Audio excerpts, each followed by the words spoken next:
Emma and I always knew we wanted to have kids. We talked about it on our first date at Tamil Shilshom, a restaurant in Jerusalem. So when we decided that it was time to grow our family from 2 to 3, we had all the standard conversations. How would we need to change our budget? How did we want the nursery to look? How did we want to handle childcare? And because both of us are members of clergy, we had a few non-standard clergy conversations. When would we need to get pregnant so that the baby wouldn't be born during the high holidays? Which obscure biblical characters might we consider for names? And as the saying goes, we planned, and God laughed. It took us longer than we anticipated, and for a while, every month started with hope and ended with disappointment. So after 7 months of living through ups and downs, it was no surprise that March of last year also ended with disappointment. In early April, Emma went in to see her doctor for her monthly blood test. And when they called her with the results and told her she was pregnant, she was in disbelief. And when she came home and told me, I was equally shocked. We hugged, and then immediately got into a fight about something so mundane and insignificant that I can't even remember what it was about, except that we argued.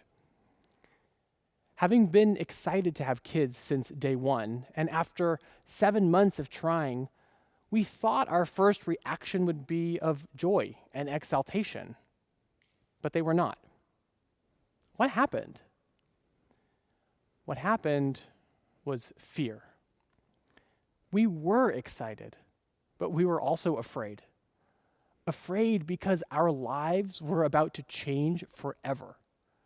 Afraid because the dream we had for years was finally about to happen.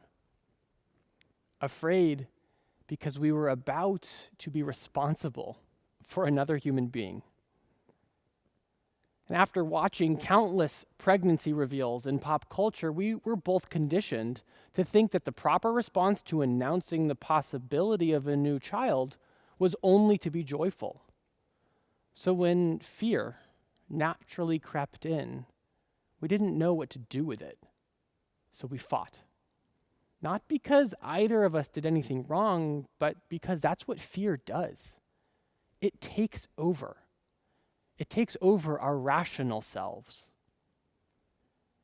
This phenomena, where our emotional fear responders overtake our more rational thinking, is called an amygdala hijack. I first learned about an amygdala hijack in a leadership development training when I worked for the Navy, but it was first coined by Daniel Goleman in his book, Emotional Intelligence. Allow me to put on my nerdy science hat for a second. The amygdala is the emotional center of the brain, and therefore it houses all our fear responders. When we are stimulated by fear, the emotional amygdala hijacks our logical frontal cortex. And for good reason. Imagine you lived thousands of years ago, and you were out foraging for breakfast for delicious blackberries. But all of the sudden, out of another bush leapt a tiger, also looking for its breakfast. You wouldn't think, you wouldn't want to think, your amygdala would trigger your fight or flight response so you wouldn't be eaten by the tiger. And guess what? We are all descendants of humans whose amygdalas protected them.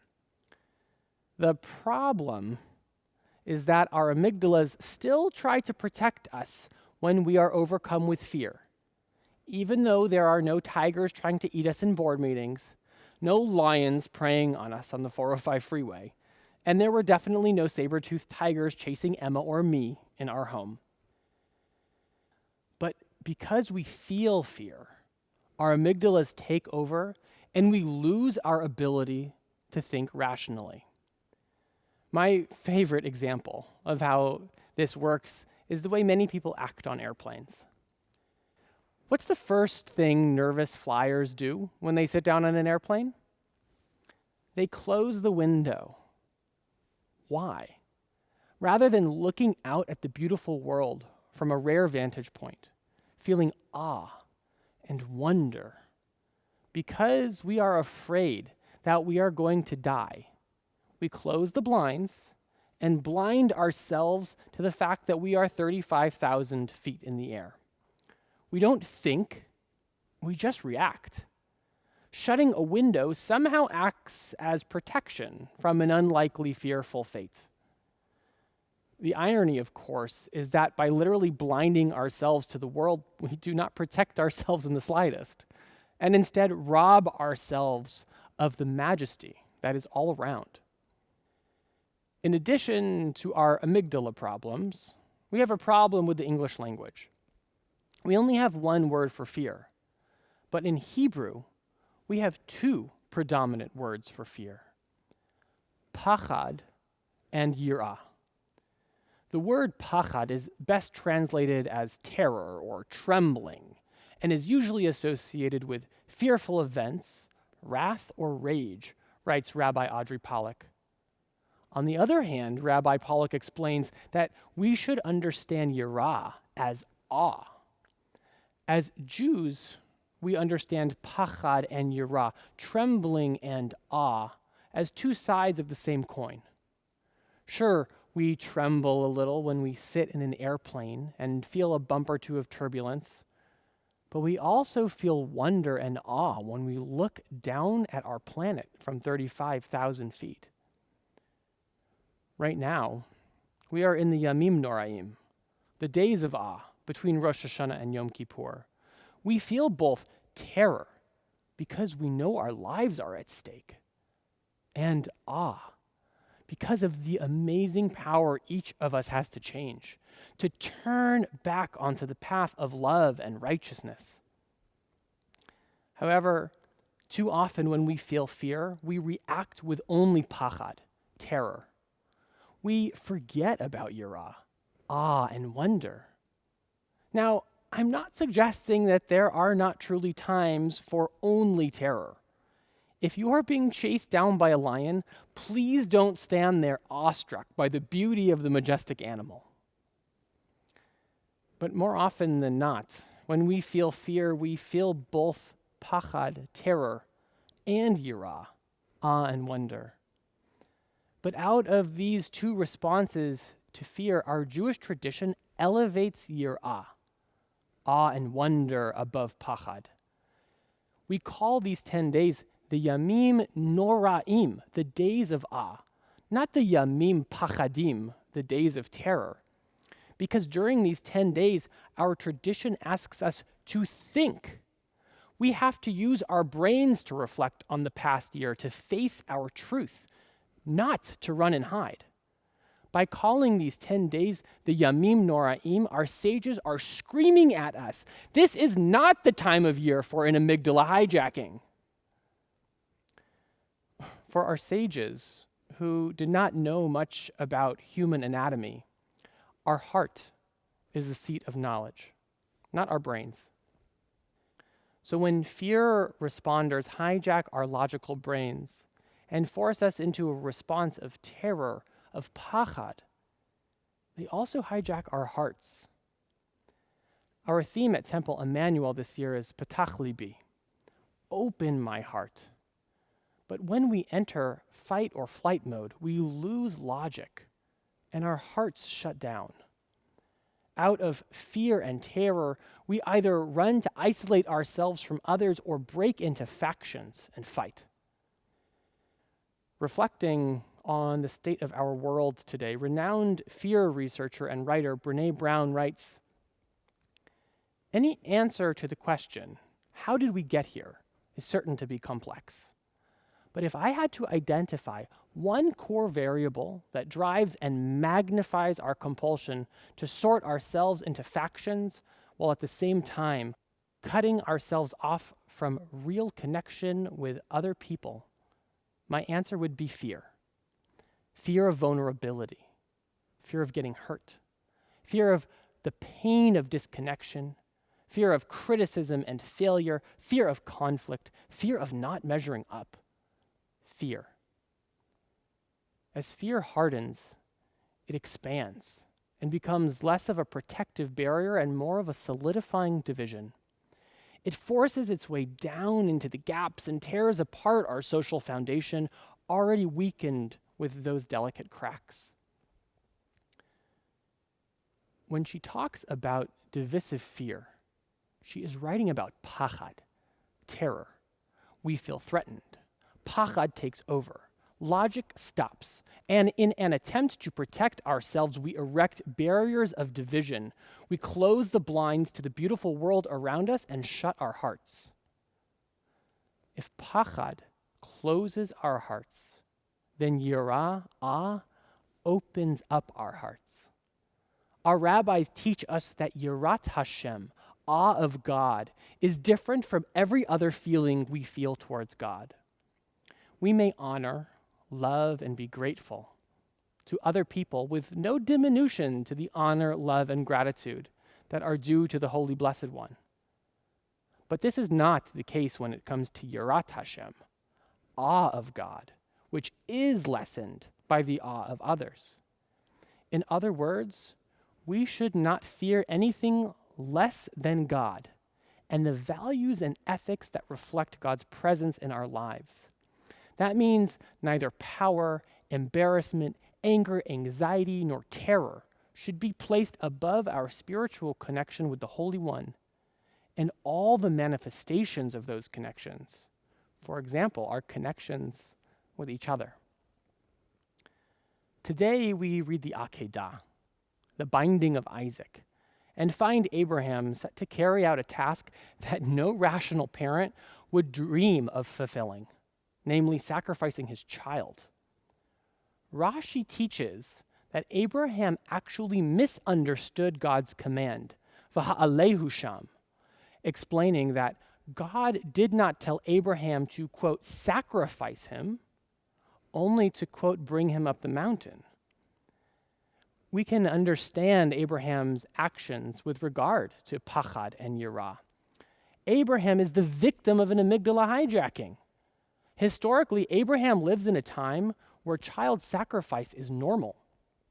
So when God calls on Abraham to take his son Isaac up the mountain, out of pachad, fear and terror of God, he loses all ability to think rationally. Abraham assumes God is commanding him to sacrifice Isaac. But, as Rashi explains, that is not the case. Had Abraham reacted with yirah instead of pachad, he would have remembered that God promised him that his lineage would proliferate through Isaac. Yirah, awe and wonder would have allowed Abraham to open his heart, think rationally, and realize that God's command created an opportunity for him and his son to be elevated together to connect with God. So, if pachad, terror, is about closing our hearts off to protect ourselves from danger, yirah, awe, is about opening up our hearts to connect on a higher plane with each other and with God to protect our souls. Just look at the way our world has responded to COVID. We all feel fear. We are terrified of sickness and death, petrified because we have lost jobs, income, and our safety. Our fear responders are on overdrive. But our tradition compels us to remember that fear is a two-sided coin. We must feel awe with the terror. We cannot let pachad take over and shut down our logic and our hearts. We must remember to also feel yirah, awe and wonder. There are emergency workers and first responders, doctors and nurses, communities coming together to support one another in unprecedented ways. Feeling awe doesn't mean we don't also feel terror. The world is scary right now. But like our Jewish tradition says, we call these the days of awe, not the days of terror. When Emma and I found out we were pregnant, we felt both awe and terror. But we let our pachad drive our reactions. We got angry with one another and defensive. we closed off our hearts and forgot to also feel the awe of the new life growing inside. Had we shared our terror and our wonder, we would have connected in a sacred moment in which God was also present.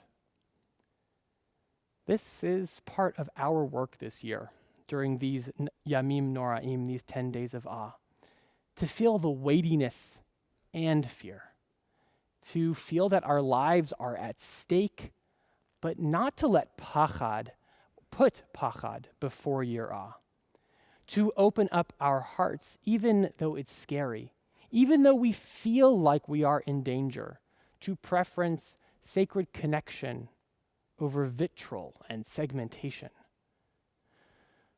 This work is not easy. It is perhaps the hardest work that we can do because we have to overcome our programmed fear responders and convince ourselves that though we feel threatened, by closing our hearts, we risk losing our souls. May we, in this year of 5781, remember to keep the window open when we feel fear, to feel terror, but also to look out at the world and feel awe and wonder. May we preference opening our hearts over shutting them down, scary as it may be. May we have the strength, honesty, and wisdom to overcome our pachad in favor of yirah. May we always remember that sacred partnership with each other and with God is fearful and awesome, and that yirah is the path to bring holiness to our world and to bring our world closer to shalom, to peace and to wholeness. Ken Yehi Ratzon, may this be God's will.